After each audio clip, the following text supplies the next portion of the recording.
নমস্কার। কখনো ভেবে দেখেছেন কম্পিউটারের স্ক্রিনে আঁকা একটা ডিজাইন কি করে সত্যি সত্যি একটা কঠিন ধাতুর যন্ত্রাংশে পরিণত হয়?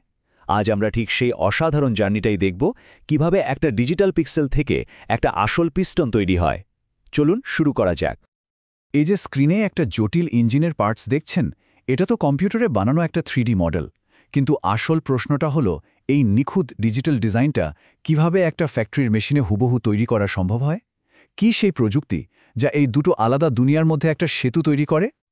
তো এখানেই আসছে আমাদের প্রথম আর সবচেয়ে বড় চ্যালেঞ্জটা, ডিজাইনারের কম্পিউটার জগৎ আর ফ্যাক্টরির কঠিন বাস্তবতার মধ্যে একটা সংযোগ তৈরি করা। আর এই সংযোগটাই হলো আসল জাদু।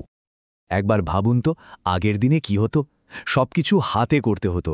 হাতের ড্রয়িং, হাতেই সব ক্যালকুলেশন, এমনকি মেশিনও হাতেই সেট করতে হতো। ভাবা যায়, এতে সময় তো লাগতই, সঙ্গে ভুলেরও অসংখ্য সম্ভাবনা থাকত। কিন্তু এখন 3D CAD মডেল আর ক্যাম সফটওয়্যারের জন্য পুরো খেলাটাই বদলে গেছে। এখন নির্ভুলতা আর গতিই শেষ কথা। এই যে ডিজিটাল সেতু, টেকনিক্যাল ভাষায় একেই আমরা বলি CAD বাই CAM ইন্টারফেস। সোজা কথায় বললে এটা একটা দোভাষীর মতো কাজ করে।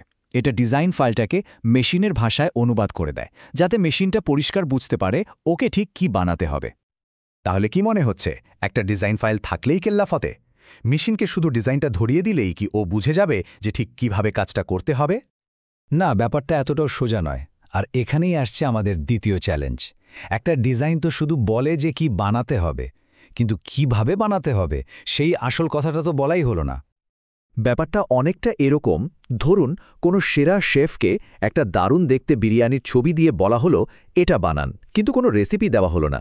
তাহলে কি হবে? ঠিক তেমনই ফ্যাক্টরির মেশিনকে শুধু ডিজাইন দিলে চলে না, তাকে ধাপে ধাপে নির্দেশ বা একটা রেসিপিও দিতে হয়। এই যে অটোমেটিক রেসিপি বানানোর কাজটা, এটাই করে CAPP, মানে কম্পিউটার এডেড প্রসেস প্ল্যানিং।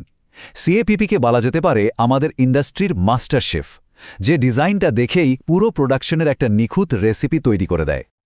তো CAPP ঠিক কি বলে দেয়? ও ঠিক করে দেয় কোন কাজটা আগে হবে, কোনটা পরে। যেমন ধরুন, আগে ড্রিলিং, তারপর ট্যাপিং, কোন মেশিন লাগবে, কাটার স্পিড কত হবে, এমনকি কোয়ালিটি চেক কখন করতে হবে, সবকিছুই এই সিস্টেমে প্ল্যান করা থাকে। ঠিক আছে, একটা পার্টসের জন্য তো প্ল্যান হয়ে গেল, কিন্তু একটা ফ্যাক্টরিতে তো হাজার হাজার রকমের পার্টস তৈরি হয়। সবগুলোর জন্য যদি আলাদা আলাদা প্ল্যান করতে হয়, তাহলে তো এফিসিয়েন্সি দফাফাফা হয়ে যাবে। তাহলে উপায়টা কি? এর সমাধানটা কিন্তু খুব ইন্টারেস্টিং। মূল মন্ত্রটা হলো ওয়ার্ক স্মার্টা, নট হার্ডা, মানে গাধার মতো খাটুনির বদলে বুদ্ধি দিয়ে কাজ করা। আর এর জন্য বিভিন্ন পার্টসকে স্মার্টলি গ্রুপ করা হয়। আরেকটা সহজ উদাহরণ দিই। ধরুন, রান্না করার আগে হলুদ, লঙ্কা, জিরে এইসব মশলা যদি আলাদা আলাদা কৌটোতে গুছিয়ে হাতের কাছে রাখা হয়, রান্নাটা কত তাড়াতাড়ি হয়ে যায়, তাই না? ফ্যাক্টরিতেও ঠিক এই কাজটাই করা হয়। এই পদ্ধতিটাকেই বলে গ্রুপ টেকনোলজি বা GT। এর আসল কাজটাই হলো হাজারো পার্টসের মধ্যে মিল খুঁজে বের করা। যাদের দেখতে একরকম বা বানানোর পদ্ধতিটা এক, তাদের একটা পরিবার বা ফ্যামিলিতে ফেলে দেওয়া হয়। আর এর ফল ম্যাজিকের মতো। একটা পার্টস বানানো শেষ করে অন্যটা শুরু করার মাঝের যে সময়, মানে সেটআপ টাইম, সেটা অনেক কমে যায়।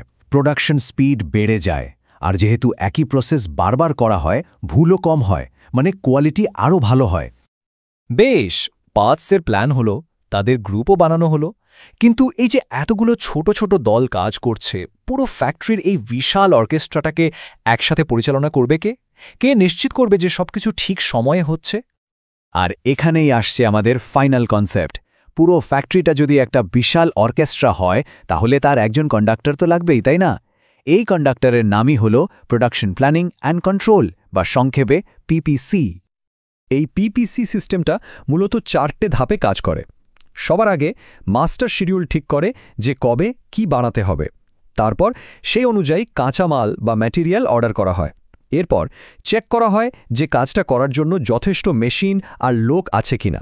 আর একদম শেষে কাজটা যখন চলছে, তখন সেটার উপর নজর রাখা হয়, মানে শপ ফ্লোর কন্ট্রোল। মানে এক কথায় বলতে গেলে PPCর কাজ হলো এটা নিশ্চিত করা যে সঠিক পার্টস সঠিক সময়ে সঠিক মেশিনে পৌঁছাচ্ছে। পুরো ফ্যাক্টরির শৃঙ্খলা ওর হাতে। চলুন তাহলে এতক্ষণ আমরা যা যা শিখলাম সবটা একবার ঝালিয়ে নেওয়া যাক, কারণ এই কনসেপ্টগুলোই কিন্তু ভবিষ্যতের স্মার্ট ফ্যাক্টরির ভিত তৈরি করছে। দেখুন, এই টেবিলটা মনে রাখলে পুরো ব্যাপারটা জলের মতো পরিষ্কার হয়ে যাবে। ক্যাড ক্যাম ইন্টারফেস হলো আমাদের ডিজিটাল সেতু, সিএপি হলো অটোম্যাটিক রেসিপি, গ্রুপ টেকনোলজি হলো রান্নাঘরে সাজানো মশলার তাকের মতো, আর পিপিসি হলো পুরো অর্কেস্ট্রার কন্ডাক্টর। এই চারটেই হলো আধুনিক ম্যানুফ্যাকচারিংয়ের স্তম্ভ। মনে রাখবেন, আজকের ডিজিটাল ব্লুপ্রিন্টই কিন্তু আগামীকালের বাস্তব। এই কনসেপ্টগুলো শুধু পরীক্ষার জন্য নয়, এগুলোই হলো AI driven manufacturing, smart factory আর অটোমেশনের ভিত্তি। ভবিষ্যৎ প্রজন্মের ইঞ্জিনিয়ার হিসেবে এই ভবিষ্যৎ তৈরি করার ক্ষমতা কিন্তু আপনাদেরই হাতে। এই জ্ঞানকে কাজে লাগিয়েই আপনারা আগামী দিনের শিল্প জগৎকে নতুন দিশা দেখাবেন।